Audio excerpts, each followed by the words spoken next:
Hello, this is Father.Son.Galaxy. I am Kerwin, and this is Keith.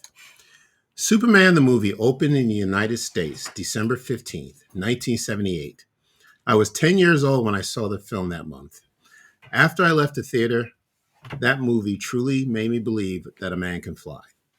December 15th, 2023 marks the 45th anniversary of the release of the film. Superman the movie starred Marlon Brando as Jor-El, Gene Hackman as Lex Luthor, and Christopher Reeve as the Man of Steel. The film was a critical and box office success. It earned $300 million worldwide, making it the second highest grossing movie in 1978. The film was nominated for 3 Academy Awards, including Best Film Editing, Best Original Score, and Best Sound. Superman earned a Special Achievement Award for Best Visual Effects. In 2017, Superman the movie was selected for preservation by the Library of Congress National Film Registry. To help us celebrate this groundbreaking movie is Daniel Sanchez, a graphics designer, art director, and Superman cosplayer. He is the author of the article, Christopher Reeve's Superman is Back and Still Relevant After 45 Years, which you can read on the website dailyplanetdc.com. Daniel Sanchez, welcome to Father.Son.Galaxy. Thank you so much for having me. Hey, guys. This is a real honor. I've seen your episodes. They're wonderful. I love this whole concept of the way that you do your podcast. Thank you so much for having me on. No, thank you. Thank you. This is a pleasure. So I was 10 years old when I saw the movie for the very first time. And I remember going to see it I was living in Brooklyn at the time, with my sister-in-law, my brother, and my cousin. And I just had the best time. I just remembered walking into the theater and, it was just truly a movie going experience, and walking out of the theater just being so thrilled and happy and excited about what I just saw. Can you tell me what you can remember when you saw it for the first time? Well, not to steal your thunder, but I was 10 years old when I saw it. So what I think people need to remember is that Star Wars had come out the year before. So all of my friends and I were 9 and Star Wars came out, which really is the perfect age to be a little boy in America and see Star Wars. And so all that summer, it was Star Wars, Star Wars, Star Wars. All that Christmas, all that next year, everybody's birthday or the presents were Star Wars, Star Wars. So you get to Christmas of 1978, it's still Star Wars everywhere. Nothing beats Star Wars. It's the best thing ever. Nothing will ever be better than Star Wars. And then, dun, dun, dun, dun, dun, dun. And I was Star Wars who? Star Wars what? It took me to this whole other phase of childhood and life. And I think looking back, I would just have to sum it up as it was the first time in my young life where I saw someone on a big screen and I thought to myself, I want to be him. Yeah. Yeah, it was beautiful. Yeah, and it's funny, you're right. It came out 1 year after Star Wars. I didn't see Star Wars in 1977. It took me a few years later to see it. So I had nothing to compare it to. But now that I've seen both films, it was just like you said, it was just the perfect moment for Superman to come out. I believe they were both filming at the same time, pretty much, or Superman started earlier, but went through delays and budget overruns, and they ended up ending their production run after Star Wars. But nevertheless, Star Wars came out first, and the producers were able to capitalize on what Star Wars did as far as their visual effects, their sound, their music, their production design. So I think having Star Wars come out first really enhanced the movie going experience for Superman, because they had something to um, refer to. They weren't going out there blindsided. Although there are some things that they had to do that Star Wars could not do. They still had to make us believe a man can fly, but at least they knew that it could happen. If they had the right people in position and the right talent to do it, and you had the best director, obviously, that he was not going to take no for an answer. But you're right. It was wonderful how it happened that Star Wars would come out first, and then just a year later than Superman. Yeah, and Keith, something I think you'll appreciate is if you watch both movies, every now and then you'll see the same actor that's in Star Wars and in Superman. And every now and then you'll see something that's the same because they were both filmed in England in Shepperton Studios.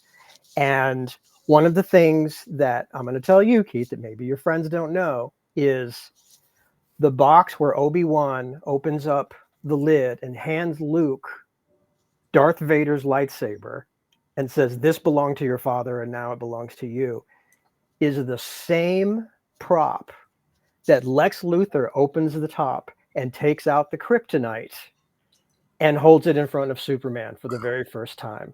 Yeah, I didn't even know that. How about that? Yeah. Yeah, that's pretty cool. I didn't even see that. So Why do you- that one box held Darth Vader's lightsaber and Yep. Lex Luthor's kryptonite inside of it. That's iconic. That's wonderful. Yeah. Yeah.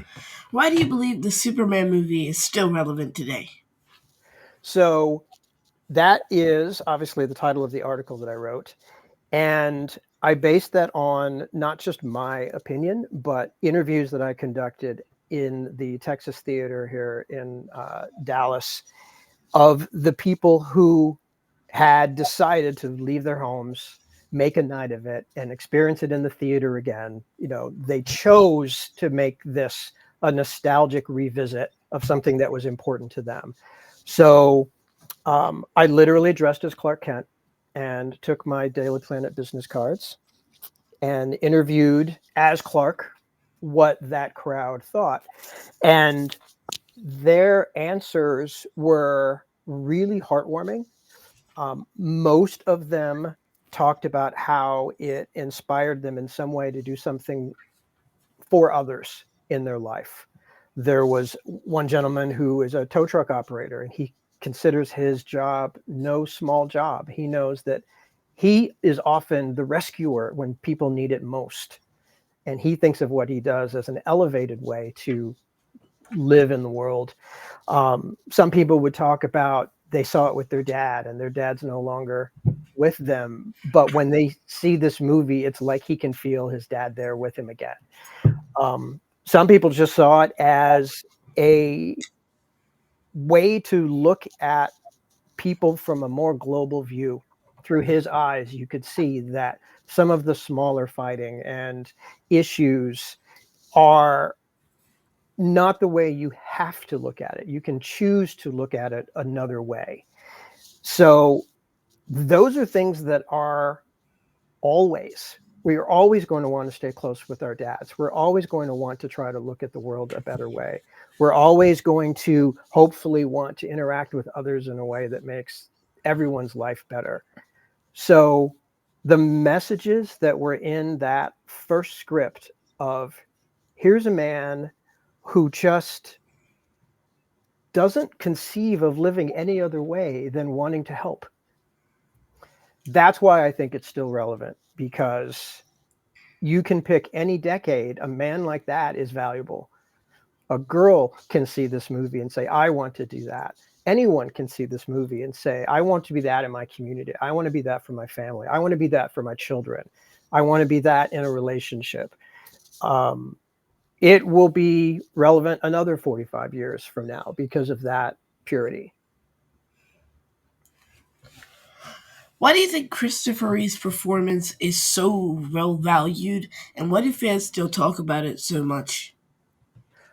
The main thing that people really still talk about is how well he also did Clark Kent. We have had some really good Superman, and I'm a fan of all of the different portrayals. But I think the way that his Clark so became a whole different person.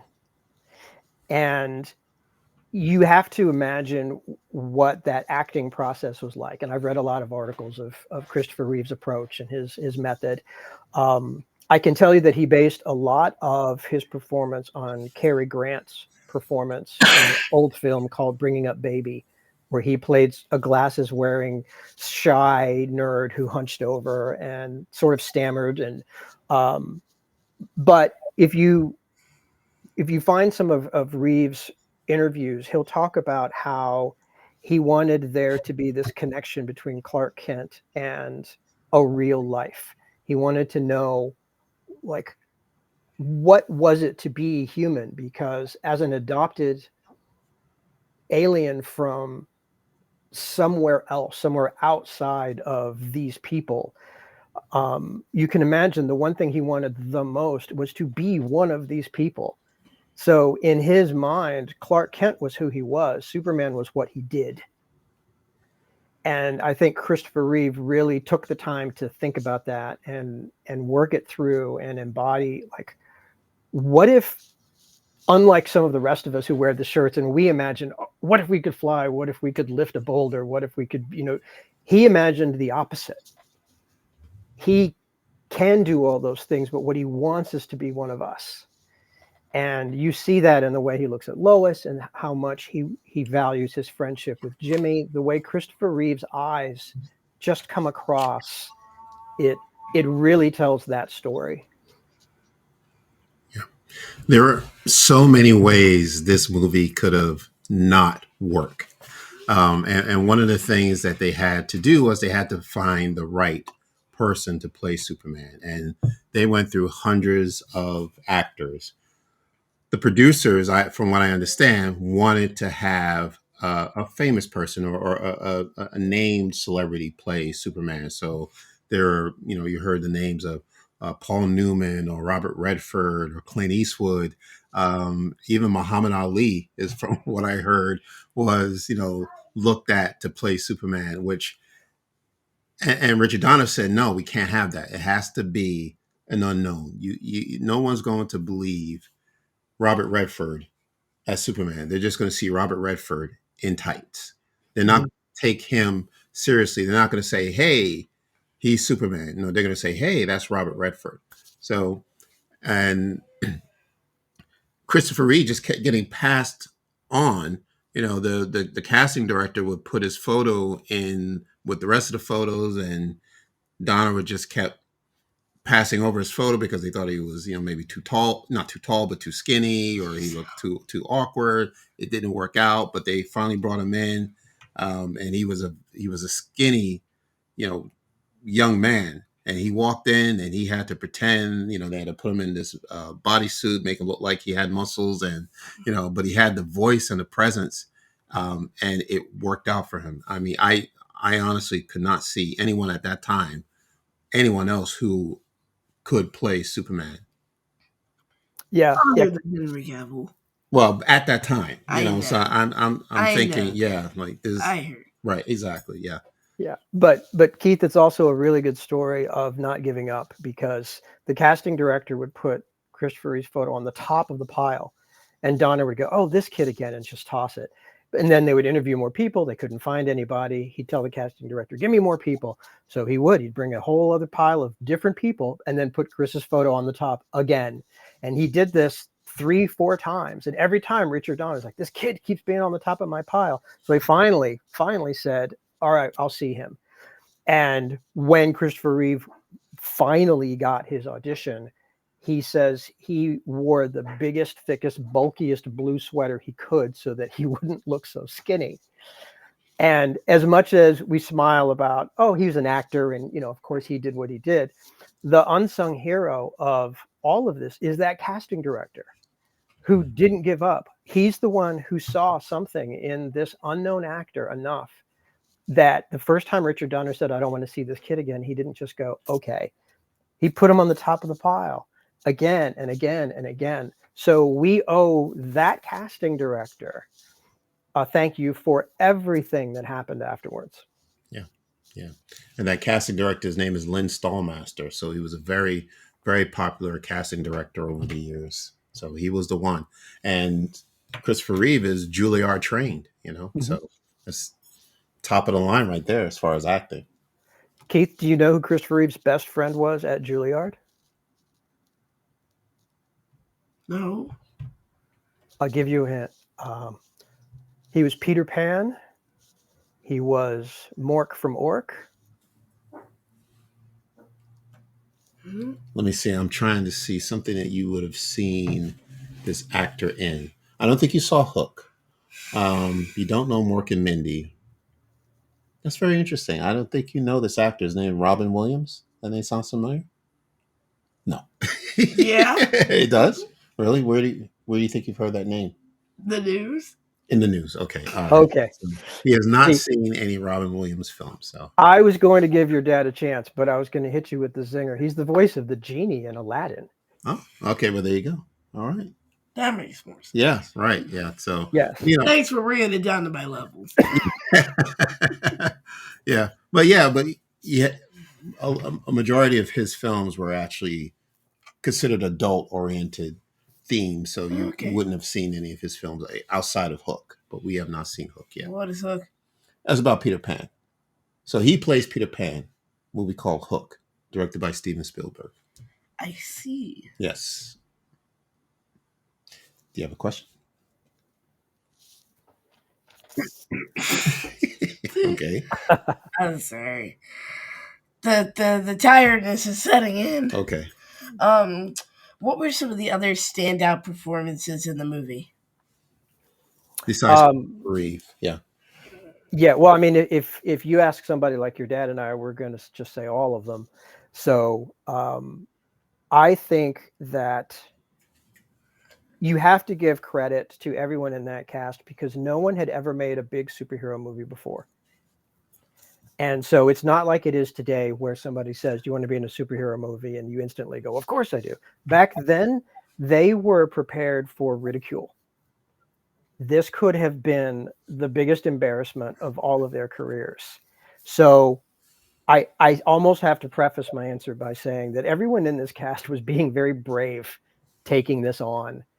And there were people who said that Margot Kidder wasn't pretty enough to be Lois Lane. And Gene Hackman wasn't really bald. And so they had all of the typical, not like it is today, but still there were some of the fans who said, oh, come on, what are they doing?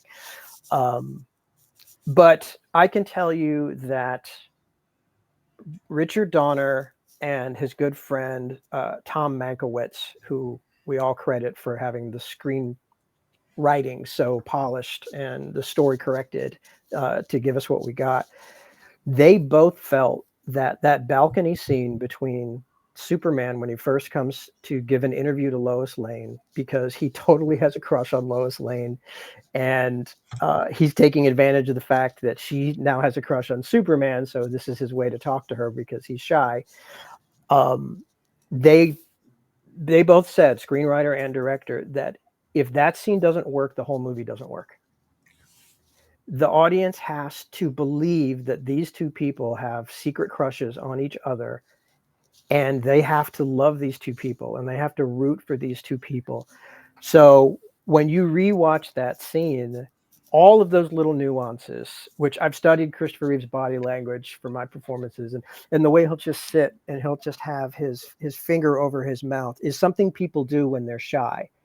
It's a psychological, almost a protective mechanism. When someone's not sure if they want to say something, they'll cover their mouth almost as a barrier. And it's a signal that they're not entirely confident. So every now and then you'll see Superman do this. And every now and then you'll see Lois just look up, almost surprised that something came out of her mouth because she didn't think she was going to say, out loud a thought that she had. And now it's too late. Now it's out loud. I would have to say Margot Kidder would be my answer, because that bit of almost like you're really watching two people really do this. Everything else in the movie was a cakewalk if they got that right. And you have to remember, Christopher Reeve was 24 years old when he got this job. So one day, Keith, when you turn 24, ask yourself, could you be the unknown star of a worldwide superhero movie for the very first time that young? Because it may not seem like it now, but 24 is very, very young. And Margot, I think, was not much older than him. She's actually older, but you still have these two fairly young people with this huge responsibility on their shoulders. And the fact that they not only did it, but they made it charming, and they made you smile, and they made you fall in love with both of them. Academy Award for being the other half of the team that lifted up this whole movie to Margot Kidder. Right. Yeah, absolutely. The chemistry had to work. in order to pull this all off, and they had it, both of them. So yeah, well done to Margot Kidder and Christopher Reeve. I want to talk briefly about the music. So the story goes that Richard Donner wanted Jerry Goldsmith to actually Mhm. score the film, and then because the film just kept going in overtime and over budget, and it was extending their deadline, they went past their deadline. Jerry Goldsmith was no longer available, but John Williams was ready, available. He just came right after Star Wars. I think he might have done the Fury maybe in between. But talk about the music. How important is the music in this film? It is another character that is just as much alive in the film as any of the human characters. If you think of the music as a voice that speaks, there are times where the music speaks when no one else does, and you hear it very, very clearly. And that's not true of all movies. That's not true of all composers. But John Williams was just a master of his craft. And like like Clapton playing a guitar solo, if he wants you to cry, he can make you cry. And John Williams knew how to make you feel something in the moment that you were supposed to, and yet still somehow fit in and have a balance with what you were seeing on screen, like a character in an ensemble cast.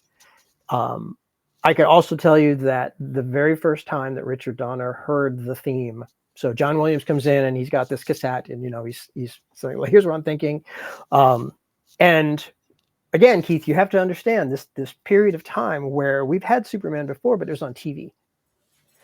And before that, maybe your dad saw him in the movie theater in these serial shorts, these little, 8-minute, chapter by chapter, black and white. I don't know. They'd have maybe 10 chapters in a story that would play before a movie when you would go in the movie theater. And so we had Kirk Allen playing that Superman, and on television you had George Reeves playing that Superman, and they had Superman themes, but they were very John Philip Sousa March. They were very sort of, even as a kid, I thought those sound old. They're not anything that I would really like. So here I am, I'm 10 years old, and you're sitting in the theater and John Williams music comes on, and it's not old, and it's not small. It's not coming out of a little TV speaker. John Williams music filled your world. And when the music soared, you soared. And when Lois died, there was no music. It was just. So you not only notice his music, you notice the absence of his music. And that's when you know the music matters. Yeah, yeah. What I like about how the music was used in the film, and music nowadays it plays a different role depending on the composer, I guess. But if you compare it to how music is used today versus how it was done in '78, John Williams was given so much space to let the music breathe. For example, the opening titles went a little over 5 minutes, which today I don't think anyone could sit still with Mostly five because minutes of people have title. attention spans shorter than Right. goldfish on average. Yeah, yeah. Yeah, The attention TikTok really span destroyed that. is no longer there. So back then, but yes, we sat through it, and I loved it. I thought it was wonderful. I wanted the music to keep playing, and the flying sequence with Lois and Superman. Those type of scenes, you don't see that anymore in movies. Composers not given that much time to let their music play out, and to, make people feel the music, and, like you said, be a character in the film. It's, to me, a majority of it, well, in particular with superhero films, it's background music. You don't really pay much attention to it. Mm-hmm. Yeah. Yeah. And also, Keith, another thing, and I know I keep saying this, but it's true. Like, you have to remember the time where this film came out. And in the 70s, the popular types of movie genres were disaster movies. So you had movies called Earthquake, about earthquakes, and you had the Poseidon Adventure about a ship that was sinking, and you had, B movies that were just anything that would destroy cities, volcano, asteroids. But people loved to see these big disaster movies. They also liked romances, and some of those romances in the 70s had musicals. And I'm not particularly a musical fan, but America in the 70s was. So even when you get to that bit of Superman and Lois flying, you have to remember that's what the people of that time thought romance was, is you take the time to have this whole song, and one of the characters is basically singing their thoughts out loud. But that was charming then. We wouldn't do it that way anymore, but back then it was the cherry on top of, yes, these two people are in love. I want to talk about the ending. In particular, the Superman turning back the world. Now, which is interesting. When I saw it at 10 years old, I didn't really quite follow what was going on. I mean, I understood that Superman turned the world back and he changed everything back, the earthquake, as if the earthquake never existed. Like you said, Lois died at the end, but she came back to life. And I accepted it. I was 10. But as I got older, it does feel to me that the ending was a little rushed, that maybe that wasn't the ending that they were looking for. But I think what it was like a foretelling of these future superhero films. Because Keith and I actually did a segment where we talked about time travel. Yeah. Mhm. And the Flash with Flashpoint, right? And the story is very similar, where a character decides that they're going to go back in time to save a loved one. And it just so happens that's what happened 45 years ago, So I don't know if that was planned that way, or what do you think about the ending? I mean, how does it resonate now with the superhero films of today? Well, there's two ways to talk about the world spin ending. One is in the context of the story itself, of how Superman felt in that moment and what he did. The other is the behind the scenes story of the producer and the director and the writer and the sequel. So the original idea was that was not how the first movie was supposed to end. And the end of the first movie was that he saved Lois. He was fast enough and he got there in time. But sort of like Avengers, you had this ending where you realize, oh, but it's not over. Because if you remember those 3 Kryptonians in black at the beginning of the movie, well, at the end of the movie, the missile that Superman gets in time and throws into space and explodes is the thing that breaks the Phantom Zone and releases the 3 villains. So the end of the first movie was supposed to be Zod and Ursa and Non escape, and they see Earth, and they head straight for it, and screen goes to black, and we're all, oh no, he has no idea they're coming. And then it was going to say Superman 2. Yeah. How about that? But unfortunately, unfortunately, a better ending, actually. That was the ending that Tom Mankiewicz wrote. That was the ending Richard Donner filmed. Now, what went wrong with that? Grown-ups. Grown-ups went wrong with that. Yeah. The producers, so the ones who felt like they called all the shots, separately from all of this, got into a money argument with Marlon Brando, with Jor-El, and did not want to have him in the second movie. And then they kept telling Richard Donner, the director, you're going over budget. And Richard said, well, then tell me how much I'm supposed to spend. And they would never tell him, but they would only tell him, you're going over budget. You're spending too much, but we're not going to tell you how much you get, but it's too much. And so it eventually got to the point where Richard Donner didn't even want the producers on set anymore. And they had to bring in another director to basically pass notes in class. Richard would tell this guy, go tell the directors this. He'd go, he'd come back, he'd say, well, they told me to tell you this. And he'd say, well, then you tell them I said this. And that's how the rest of the filming went. And they were supposed to be making both of these movies at the same time, Superman 1 and 2, so they could have all the actors and then be done. After the first 3/4 of the first movie was finished, the directors really worried, what if it fails? Which, remember, we talked about before, this could have been a huge embarrassment. This could have been a big flop. So they worried, what if we only ever get to make one movie? We're spending all of our time trying to film 2 of them at the same time. So they completely changed their minds and they said, we're going to act like there's just one. So they took the ending from the second movie, which was Superman could not beat 3 Kryptonians as strong as he is, which as a kid, to me, that made sense, because you might be on the schoolyard and maybe you're as big as one kid, but if there's 3 of them, my chances are not good. And so the end of the movie was he lost. Zod wins. And the only thing that Superman can do is to break his father's rule of you cannot interfere with human history. But at this point, it's either disobey my father or Zod rules Earth forever. And so he decides it's worth disobeying my father. And then he puts the world back to before the nuclear missile blows up the Phantom Zone. And he corrects that. And he just takes the blame on himself of it's what I had to do. And that was going to be the end of the second movie. But the producers didn't have enough faith. And so they took that ending and put it on the first movie. Yeah. Just so they can finish the first movie and, get it. Right. They had originally a due date of the summer of 1978, and they missed that due date.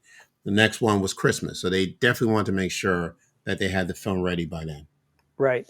And had they just had faith, it would have been a tremendous success, and they could have had everything exactly as originally planned. And it would have been more like Avengers Endgame, where it was intentional and it had that much more power. But, blame them or not, it is what happened. And so we all watched a movie where we got to the end and we went, wait, what? How did this all work? And so I will say, though, that it made me that much more interested in science, because I knew as a 10-year-old, you can't just spin a basketball backwards and have it go back in time. That's not how time works. And you can't move the earth that way, or all the oceans get messed up and, like things fall over. You can't just spin a top with stuff on it. But I didn't know what the science was. I only knew what it wasn't. So it made me want to find out. And that's when I learned about Einstein and the theory of relativity, and how speed is the relationship between one thing and another thing. So if you've ever been in a car, Keith, like in the parking lot, have you ever looked out the window when somebody else is backing out and you think, did we just go forward? It's that effect. So, and I get in this conversation all the time because everyone knows I'm a Superman fan, and they always go, what about that ending? It's not him spinning the world back like a basketball. It's him flying around the world so that his speed compared to another thing exceeds the speed of light. And therefore, because light and space and time are connected, he and only he is going backwards in time. But that means he doesn't have to have a DeLorean or a rocket ship or the Terminator 2 spinning circles, which, by the way, operate on the same principle, because you have the Terminator and then Reese standing in the middle of these 2 circles that are going at opposite directions. So again, one speed compared to another speed, one object compared to another object, made the bubble that made the time go back in time. So I don't know if I would have really been interested in all of that to the level that I was had it not been for Superman the movie. And now you can talk Einstein. That's awesome. So it's basically just Superman's perception then. Yes. So if you imagine you're going back in time, it looks like water is going up faucets and trees, have leaves getting sucked back into their branches. It was his perception. The dam is coming back to before it burst is his perception of, like, if you rewound a film backwards. That's all it is. And the director needed some way to visually show what that felt like to him, and that's the way they showed it. So it's not Superman turning back the. That's weird. So it's No. not Superman turning back the world. It's literally Superman breaking the space-time barrier and going back in time Yes. to then hop to a certain event. You know Yes. what? After all those laps, he really only got to be like 2 hours earlier. I mean, he could have just went to before Lex Luthor got control of the missiles and then stopped him there. See, you've walked into my favorite topic. So, yes, he only went back as far as he needed to because, in my opinion, he knew he was already disobeying his father a little bit. The further he goes back in time, the more of human history he's interfering with. And his father's exact words were, "It is forbidden to interfere with human history." So if he only goes back to that second missile, then he's only interfering with that amount of minutes of human history. So Yeah. he's disobeying his father the least amount that he can to still save Lois. Right. And not face any consequences for what he did. Right. And also knowing he saved everyone. He saved the kids on the school bus. He saved the town from the dam. So he didn't have to go back and redo that. But it's because he's just Superman, and he didn't want to disobey his father more than he absolutely had to.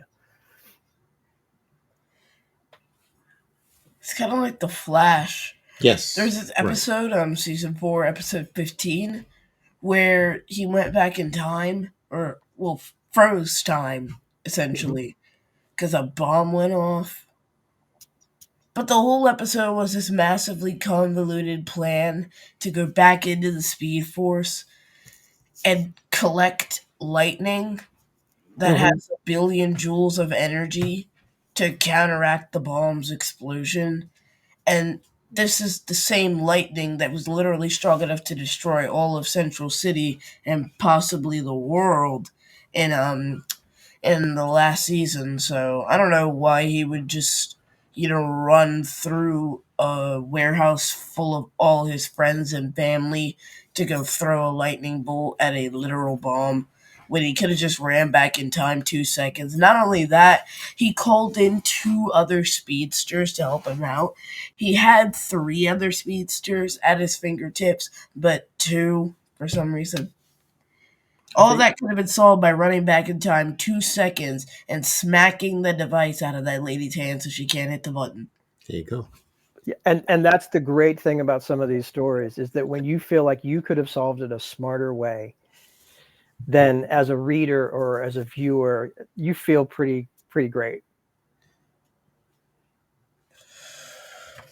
Why did you want to cosplay as Superman? You can blame Speed Racer for that. I was born in 1968, just like your dad.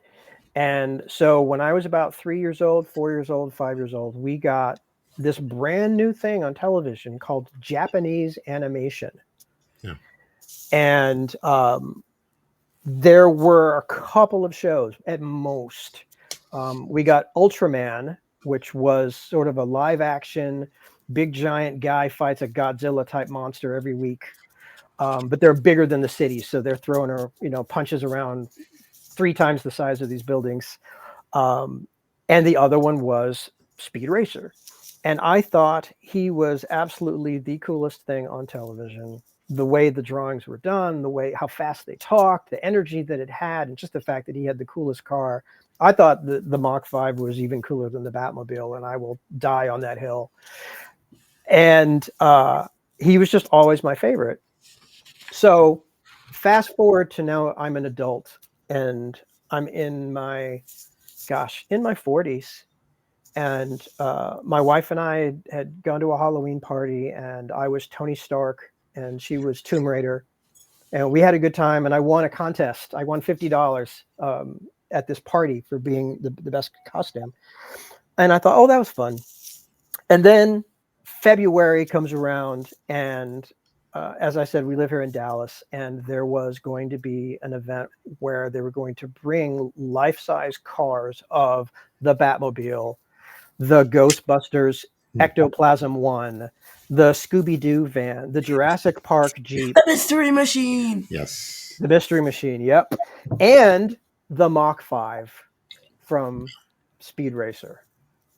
And these guys, I guess, were just geniuses at rebuilding cars, and they had made these cars. So I find out about this, and I tell my wife, you're going to think that I'm a 5-year-old, but I want to go see the Speed Racer car, like really, really badly. I need to sit in the car. I need to have my hands on the wheel, and I need to, in my mind, be Speed Racer.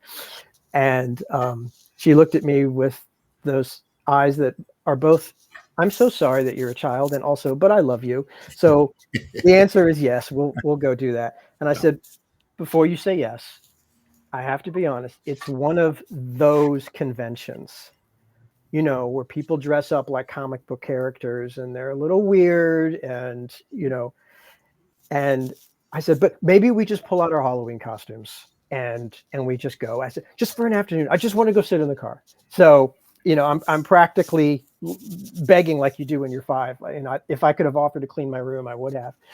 And so we go to this Comic-Con here in Dallas. And I can't wait. We walk into this big lobby where they're all going to be, this huge space, and there's nothing. There's the rope, and there's a sign that says, we're sorry, due to circumstances out of our control, the vendor did not arrive, and so the cars aren't there. And now I'm standing around dressed like Tony Stark just for no reason. But what was there was a group of cosplayers, and they were taking a big group photo. And there was a guy dressed as the old school Adam West Batman from the 60s TV show. And so he sees me as Tony Stark, and I've got the shiny, you know, arc reactor. I've got the beard, the whole bit. And he waves, and he says, "Hey, billionaire." And I'm kind of a smart aleck, so I waved back at Bruce Wayne, and I said, "Hey, millionaire."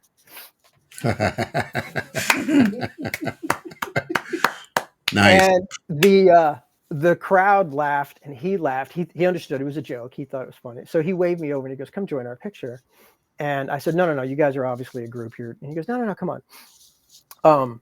So I went and I kneeled down, and right next to Batman there.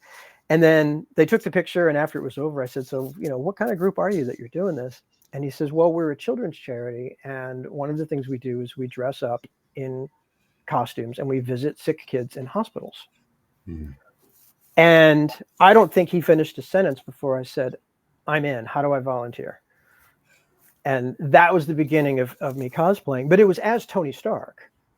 So one day they had a Superman who couldn't make it, and the president of the charity called me and said, you know, would you do it? And I said, well, I will, but I have to shave the Tony goatee, so I can't be Tony for 2 more weeks if I do this. And he goes, no, it's worth it. It's worth it. And so I did it just to fill in. And I cannot describe to you the feeling of walking into a room of children as Superman. Yeah. It superseded, pun intended, any feeling that I ever had as Tony Stark or any other life experience that I ever had. The immediate love and trust and the desire to be Superman's friend is unequaled. I could only compare it maybe to being Santa Claus, how much a child would love and trust Santa. Yeah. They would tell me everything about their lives, and it was the unvarnished truth. And all they wanted was for Superman to like them. And when people say like, oh, I did it once and I got the bug, you know, I got the acting bug, I got the music bug. I did this one time and I got the bug. And so I've literally been Superman ever since. Yeah. Yeah. And I've only tried to get better and better at it. Yeah. And you know, you look incredible in the suit. I mean, it's wonderful, and you really take it very seriously. And you actually pay homage to Christopher Reeve's Superman, not just any Hmm. Superman, because I noticed you also recreated the photo shoot that Christopher Reeve went through for publicity. You know, Hmm. there was you standing on top of a building with the New York City backdrop behind you. And I also saw one where you recreated the cover of Action Comics, you holding the car. It was pretty awesome. How were Hmm. you able to recreate those images? Um, with the help of photographers who are equally nerdy, Yeah. who love this as Yeah. much as I do, and who want no money. They just want to say that they were able to help do that. Um, the Action Comics #1, the photographer's name is Scott Endersby, and he lives here outside of Dallas. And he runs his own charitable efforts for disabled kids. And I was doing a photo shoot at his studio to help him out with one of his efforts. And we had a big green screen, and we were promoting sign language and acceptance and some other things. And so we finished that photo shoot of Superman doing some sign language. And he basically said, "Well, we're here. You're in costume. We've got a green screen. Is there anything you want to do?" Um, and I said, "Well, maybe there's a couple of things." And so we literally just on the spot, like kids, just looked around, and there was a white three-legged stool. So I thought, oh, and so I put the stool, excuse me, and laid on it with just my stomach, and like a child, just held my arms out, held my feet out, and pretended like I was flying. And we turned those into photos that recreated Superman flying through the canyon. Um, and we took the round case that some of his lighting equipment goes in, and I just held it over my head. And that later became the pose of me lifting up the car on Action #1. And I had some other friends. There's a guy named Aaron Price, who is well known in the Superman community for his video editing, and he's restoring Superman 4 scene by scene. He composited a lot of that together. So the criminals that are screaming in terror, it's actually self-portraits of Aaron all 3 times. So he's all 3 of the criminals that are just stunned that a man can lift up a car.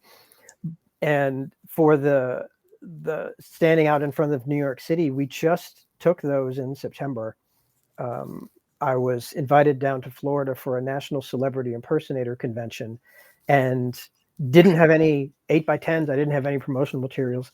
And there was a photographer who said, "I'm the biggest Superman fan." He had a podcast of his own, and he said, "Would you allow me to just take you out?" So I got there a day early, and we just went to downtown Orlando, Florida, and found places to stand and recreated. And he had it all in his head. He knew exactly what we were doing, and he did the compositing. He put the New York City behind me, and he color adjusted it. And the very next day, I had these 8x10s for that convention.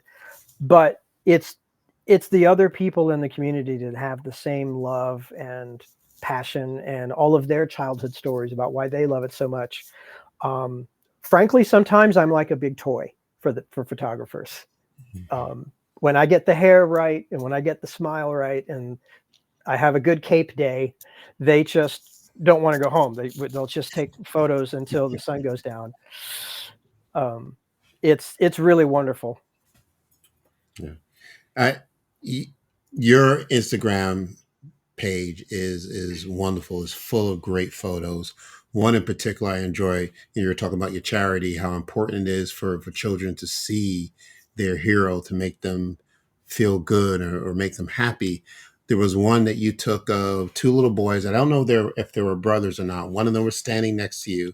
You were cosplaying as Superman, and you were holding the other boy, and both of their arms were way up in the air as if they were going to take off. And I thought that was a beautiful, beautiful photo. Yeah, that's one of my favorites. That was Yeah. this year. Um, I when I first moved to Texas, I moved from New York, and I was 15.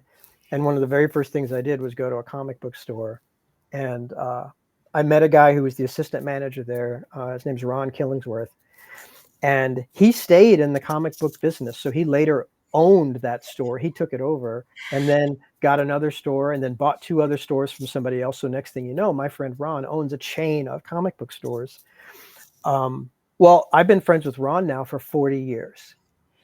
And he had a grand opening event at a new store. And so this picture you're talking about, he asked would I come out in costume and help him with his grand opening. So this was out in the mall in front of his new store.